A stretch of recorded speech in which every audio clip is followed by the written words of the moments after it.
자, DSR. DSR이 뭡니까요? 데서비스 레이쇼 약자. 부채 상환 비율이죠. 소득 대비요. 이번에 한국은행에서 발표한 게 갑자기 그러니까 이게 언론에서 보도한 게 소득의 70%를 빚감대 쓴다. 이런 기사가 막 자극적인 기사가 나왔죠. 예? 이게 DSR이라는 것은 40%가 넘으면은 한계 가구로 이렇게 취급하거든요. 위험 가구로요.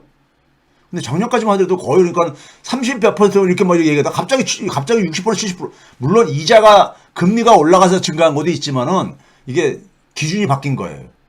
그러니까 돈을 빌린 차주라고 하죠. 빌릴 차자에다가 주인주자 차주 기준으로 하게 되면 70%가 나오는 것이고 과거엔 그러면 어떻게 했었냐면요. 자, 우리 집에 그러니까 말해서 가족이 5명이야. 5명인데 거기에 이제 그러니까 아들 딸도 다 직장 다녀. 와이프도 직장 다녀. 내가 돈을 이제 그러니까 빌려가지고 집을 샀어. 예? 그러면은 5명의 소득을 다 합쳐가지고, 예? 그걸 나누는 거하고, 내가 이제 빌렸으면 내 소득만 가지고 나누는 거하고 틀리잖아요. 근데 이 70%는 뭐냐면 내 소득만 가지고 나누는 거야. 과거에는 어떻게 했느냐? 가계소 전체를 가지고 나눈 거고요. 예? 그래서 갑자기 이게 수치가 크게 변하는 이유가 그래서 그런다. 어쨌든 간에 원래 차주 기준으로 봐야 되는 겁니다. 빌린 사람 기준으로. 서양의 기준이 그렇기 때문에 자녀한테 네 소득을 우리 집 부채 감대 쓰자 그러면은 기분 좋겠어요? 동의하겠느냐고요. 예? 자, 신용대출까지 포함해 가지고 보게 되면은 차주의 DSR이 급증하고 있다는 이게 그 얘기고. 자, 이거 봐보세요. 이게 2020년 3분기까지만 하더라도 봐보세요. DSR이 39.65에서 36.5, 35.7 이렇게 낮았었잖아요.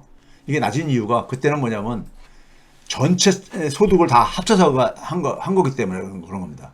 이거 가지고 갑자기 그러니까 엄청나게 한 2배 증가하지 않았냐면서 막 이제 일부 언론들에서 그렇게 지금 호들갑 떠는데 그래서 그런 거 아닙니다. 기준이 좀 바뀐 거예요. 그 다음에 이제 이거는 뭐냐면요. 서울하고 경기도 수도권이죠. 근데 6대 광역시 있죠. 6대 광역시. 뭐 대구, 뭐 부산 뭐 이런 광역시들 있잖아요. 근데 세종은 특별시잖아요. 요 지역만을 딱서 봤을 때 가압류, 그 다음에 강제경매, 임의경매, 경매에 처분되고 있는 것들이요. 임의경매는 먼저 뭐냐면은 은행들이 그러니까는 이 빚을 그러니까 대출을 갚는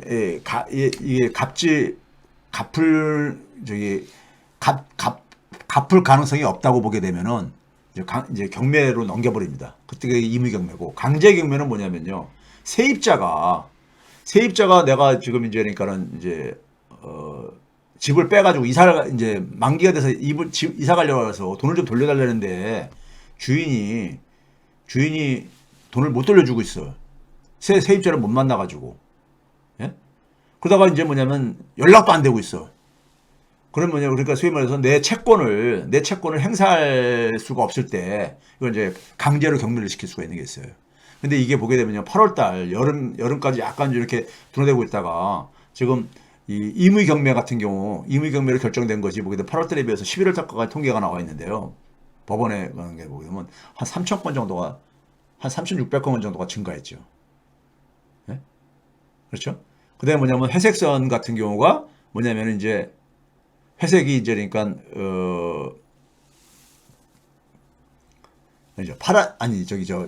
잘못했네. 파란색이 뭐냐면은 파란색이 이게 지금 가압류하고 회색선이 강제경매, 그린 색깔이 임의경매입니다. 임의경매인데 8월달부터 11월달 한 3달 사이에 보게 되면은 빠르게 지금 증가해 가고 있다 이거예요. 예? 경매라든가 가압류 받는 이런 것들이요. 그러다 보니까는 이런 기사들이 나오죠. 대구의 미분양이 1만 채다. 할인 판매에도 무용지물이다. 이런 얘기가 나오고 앉아있고 건설업체들이 부도기업이 증가하고 있고 폐업을 한 건설회사가 크게 증가하고 있다. 이런 기사들이 나오는 배경이 이제 그런 것들이죠. 그런 것이고 그 다음에 또 한 가지가 뭐냐면 아까 그랬잖아요. 이게 부동산과 관련된 생태계만이 아니라 자영업 생태계에도 이제 간다는 게 지금 이제 이 자영업자들의 그러니까는 내년도 이제니까 이제 본격적으로 이제 상환을 해야 되는 채무 상환해야 되는 것을 언론에 가끔 보도하고 있잖아요. 자영업자가 비자영업자에 비해서 DSR이 굉장히 더 높습니다. 그만큼 취약하다는 얘기죠. 취약하다는 얘기예요. 그런데 내수의 직격탄을 맞는 게, 내수 침체에 직격탄을 맞는 게 자영업이에요. 내수는 수출이 아니잖아요. 예? 그래서 이제 이거 하던 얘기고요. 그래서 팬데믹 기간 동안에 이제 이 가계부채를 선진국가들은 정부 부채로 막았어요. 정부 부채로. 요 왼쪽은 뭐냐면요. 왼쪽은 작년까지 2년 동안의 변동폭입니다. 정부 채무의 변화폭이고, 오른쪽은 올해 2분기까지인데 여러분 이게 약간 미묘한 차이가 보입니다. 왼쪽 먼저 보게 되면 2년 동안에 한국이 그러니까는 정부 부채는 제일 적게 증가했어. 9.3%포인트. 가장 돈을 적게 쓴 거죠. 이걸 가지고 일부 그러니까는 가짜 뉴스에 현혹된 사람들은 문재인 정부 때 엄청나게 정부 채무 증가했다는데 정부 채무 못 쓰게 했잖아요. 예?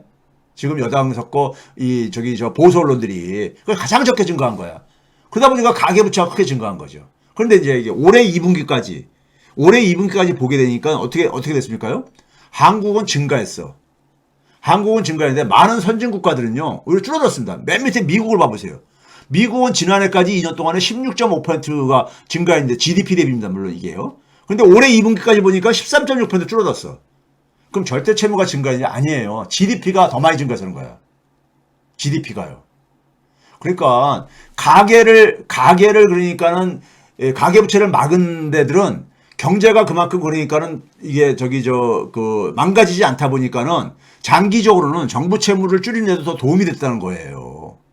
우리는 그러니까 가계부채도 못 막고 정부 채무도 장기적으로 그러니까 악화될 수밖에 없는 이런 구조인 거예요. 아니 그 나라 국민의 생계가 붕괴되는데 정부가 어떻게 혼자서 그러니까는 이 건전성을 유지할 수 있겠냐고요. 그걸 보여주는 겁니다. 시간이 많이 갔네 벌써. 자, 그다음에 이제 이게 금융 불안 지수라는 게 있죠. 단기적인 불안 상황을 이제 그러니까 우리가 수치하는 게 그건데 이게 지금 뭐냐면 오른쪽에 보면 빠르게 증가하고 있죠.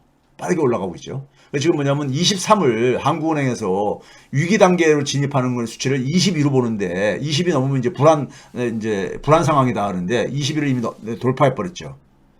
9월 달부터 이미 돌파해 버린 겁니다. 돌파한 상황이고요. 김지태 사태 이후부터 위기 단계로 진입한 거야. 그러니까 우리 김지태가 참 엄청난 일을 한 거예요. 엄청난 일을 참 진짜. 그다음에 이게 이제 기업들 대출이요. 한 119%까지 올라가 있죠. 기업들이요. 기업 신용이 그러니까는 이것도 마찬가지로 최근에 빠르게 증가했어요. 이게 이 밑에 선으로 되는 주황색이 이게 기업의 대출 증가율인데 2017년부터 빠르게 증가하잖아요. 예? 우리는 지금 뭐냐면 가계 부채뿐만 아니라 기업 부채도 이게 지금 만만치가 않은 거예요. 그런데 기업 부채의 상당 부분이 뭐냐? 이렇게 부동산과 관련돼 있어. 건설. 기업들도 그러니까는 부동산 경기가 갈 때 부동산에서 돈 벌자고 해가지고 막 사업 벌린 거예요. 네? 사업 벌린 거예요. 대한민국은 모피아들하고 그다음에 건설회사가 그러니까 재벌 기업들 다 건설회사 하나씩 다 갖고 있잖아. 한두 개씩이요. 그다음에 금융회사. 이게 먹이사슬처럼 연결돼 있어요. 그다음에 보수 언론들 광고 따먹어야 되니까는 이게 생태계 구성하고 있다니까요. 생태계를. 예? 그러니까 모피아들은 뭐냐 정책적으로 지원을 해주죠. 뭐 공공임대 이런 거 예상 가능한 배정 안 해가지고 그래가지고 건설회사가 민간 건설을 많이 하게 해주고. 예? 그 민간 주택을 많이 지어야지만 또 금융회사들은 또 이제 대출로 이제 돈 벌 수 있고. 예? 분양을 많이 해야지 이제 분양 광고도 많이 생기고 이러면서 이게 먹이사슬이 구성돼 있어요. 예? 그러니까 건설하고 부동산업의 기업 대출 잔액과 비중이 이게 빠르게 증가한 거예요. 이게, 예? 이게 지금 이거 지금 홍역 치르고 있는 거 아닙니까? PF 대출 사업들이 지금 다 부시가 되고 있는 게. 주택 시가총액이 봐보세요. 저 끝에 제가 와서 확 올라가 버렸잖아요. 예? 팬데믹 기간 동안에. 지난 20년 동안에 팬데믹 이전까지는 연평균 8.5%씩 상승하던 것이 연 한 200조 원씩 주택 가치가 상승하던 것이 2019년 코로나 팬데믹 2019년 말부터 지난해 말까지는 한 14% 상승한 거예요. 이게 연으로 보게 되면 한 743조 원씩 주택 가치가 올라간 겁니다. 예? 지난 2년 동안 풀린 돈들이 이 부동산 주택으로 다 이게 끌어올려진 거예요. 그다음에 부동산 PF 사업의 그 위험도가 이게 그러니까는 163조 원이 더 급증을 한 겁니다. 예. 이거 많이 들었을 거예요. 주담대 익스포저가 MBC인가 어디서 이제 주택담보대출과 관련된 위험도가 한 이게 지금 1,700조 정도 된다는 얘기고요. 1,700조 정도 된다는 얘기고. 그 다음에 이제 금융회사별로 부동산 PF 대출 추이가를 쭉 보시게 되면은 이게 아까 얘기했던 163조가 이게 그겁니다. 거기에 그러니까 가장 많은 게 보험사가 그러니까 한 45조. 9월달 기준으로요. 9월달 기준으로. 그 다음에 뭐냐면 여기에 이제 그러니까 우리가 여전사, 여신 전문 업체들이죠. 카드회사나 이런 데이 한 27조. 예? 그 다음에 뭐냐면 증권회사도 한 27조 이상. 예? 은행과 거의 맞먹어요. 그러니까 증권회사가 지금 막 하는 게 그래서 그런 겁니다. 예? 부동산 PF 자금 조달을 하면서 이게, 그러니까 이 대출 증가만이 아니라, 그 다음에 이걸 가지고 또 뭐냐면 이제 그 유동화 증권을 발행을 해가지고 이게 엄청나게 증가했죠. 예? 근데 이게 만기가 되면서 다시 그러니까 차환이 안 돼가지고 지금 사고들 치고 일어나는 겁니다. 그래서 소위 기업험하고 부동산 대출, 이 부동산 사업과 관련된 PF 사업과 관련된 소위 자산 유동화 기업험하고 금리 추이가 쫙 최근에 빠르게 올라가잖아요. 특히 어떤 게 빨리 올라갑니까? PF와 관련된 게 가잖아요. 왜 그러냐면 사람들이 그 위험하다고 생각하니까는 여기다 돈을 안 빌려주는 거예요. 그러니까 금리가 굉장히 올라가죠. 8%까지 넘어서 버렸으니까 11월 달에. 예? 그렇죠? 일반 기업의 CP보다도 예? 거의 한 2.5%포인트 차이가 있잖아요. 예? 부동산을 굉장히 위험하다고 보는 거죠. 그래서 그다음에 미분양 주택 규모. 이 파란색 기둥이 미분양 주택입니다. 미분양 주택이 그러니까는 이것도 마찬가지로 최근에 그러니까 7월달 이후에 확 굉장히 빠르게 증가하고 있죠. 급속하게 이렇게 하늘 이렇게 수직 상승하고 앉아 있죠. 그다음에 뭐냐면 이 그 건설 중간재 가격도 또 올라간 거예요. 그러니까요. 예? 그동안에 그러니까 우리가 이 그 코로나 팬데믹 이후 그다음에 그리고 이제 에너지 상승 뭐 이런 것들에 의해서 그러다 보니까는 당연히 그러니까는 건설회사는 그러니까 가격을 더 받아야 되겠는데 분양도 잘 안 돼. 예?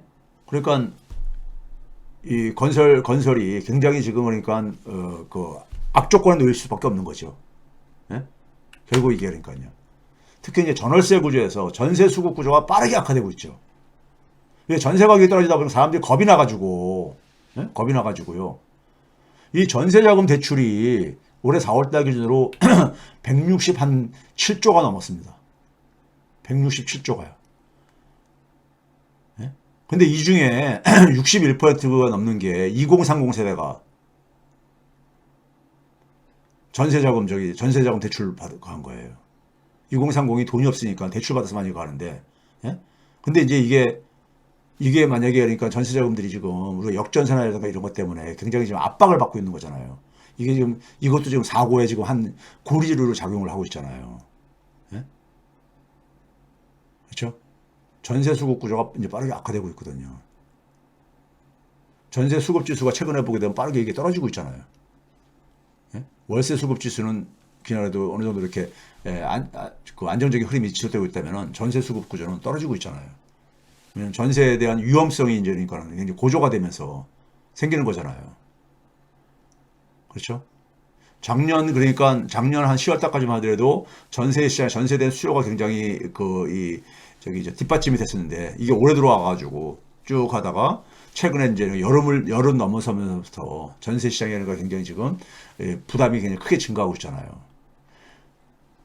그렇죠? 그러면 이 전세를 이용을 해가지고 다주택 투자했던 사람들, 소위 갭 투자 이런 사람들이 문제가 생길 수밖에 없는 거죠. 문제가 생길 수밖에 없는 거잖아요. 그렇죠? 그러니까 이게 부동산과 관련된 생태계가 굉장히 아직 복잡하고 넓단 말이에요. 넓어요. 그 다음에 이제 이게 이제 그러니까 개인 사업자 대출이 중소기업하고 개인 사업자 대출이 한 1,500조 정도 돼요. 대기업 대출하고 거의 같습니다. 한 1,500조 정도래요. 같아요. 중소기업하고 근데 중소기업한테는 정부 지원이 안 되고 있죠. 네? 자, 이게 민간 대출 이거 뭐 여러 번 보여드렸으니까 하고요. 자영업자 대출이 그러니까 뭐 1,000조가 넘었다는 얘기가 이제 그 얘기입니다. 이겁니다. 1,000조가 넘었어요. 천조가 넘었습니다. 자영업자 대출이요. 그러니까 이게 보통 그러니까 뭐 천조, 이천조 다 이래 되고 앉았으니까요. 이래 되고 앉았으니까. 근데 대출이 여전히 뭐냐면 두 자릿수가 지금도 지속되고 있어요. 대출을 못 줄인다는 얘기죠. 줄이기 힘든 구조라는 얘기죠. 예? 예, 자영업자의 생태계가 굉장히 나빠지고 있는 거니까요. 나빠지고 있으니까요. 예?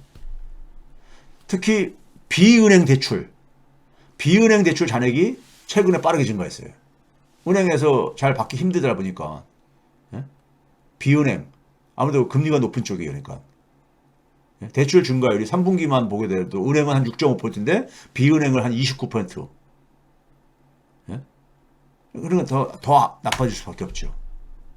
부동산 경기하고 자영업자 대출하고 또 밀접한 관계를 갖고 있어요. 왜 그러냐면 자영업자가 대출 받으면서 되게 부동산 담보 대출을 또 많이 이용을 해요. 담보 대출이 아무래도 좀 더 금리가 낮고 그러니까는. 예? 그러니까 부동산 담보 대출을 많이 이용을 하고요.